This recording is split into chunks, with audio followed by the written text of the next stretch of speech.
It's day 5 of At the Threshold. Thank you for being here. My name is Katie.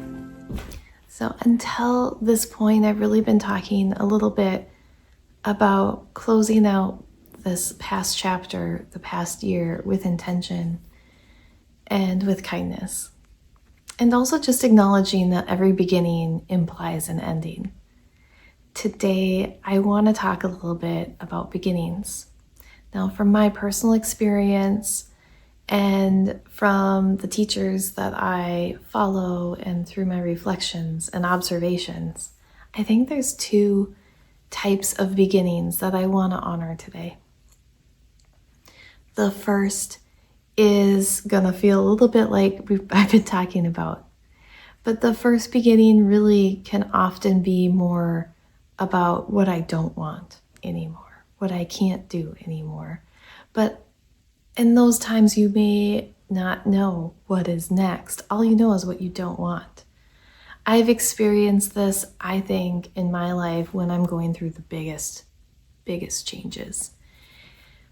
So, for example, I know I can't do this job anymore or this career, but I don't know what that means for my life.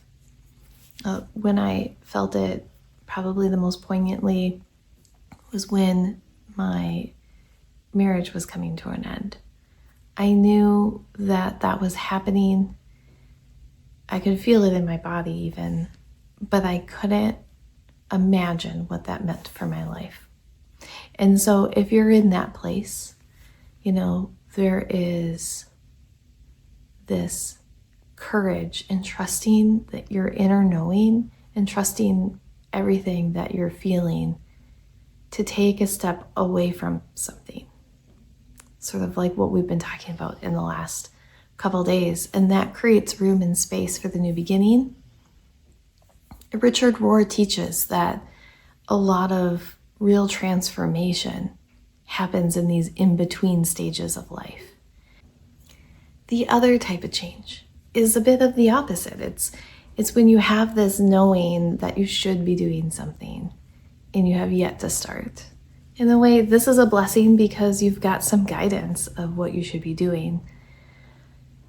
I've seen this in one of my children who, from as soon as she could write, dreamt of being a writer. And that takes courage to follow those sorts of callings. I wish that I could say that that's my more common experience. This happens to me more on smaller scales of I know I should be exercising more, drinking more water. Those things are new beginnings and completely valid. It wasn't until Alumah where I really felt this way of something larger. But if that's you in this new beginning, then, I say be grateful that you have that vision. And yes, you will face the imposter syndrome because we all do. But that is just part of that process. So be aware. So regardless of what new beginning you're at, I want to encourage you today to journal, to think, and to take a moment to really feel what that new beginning looks like. Set aside the how or the what.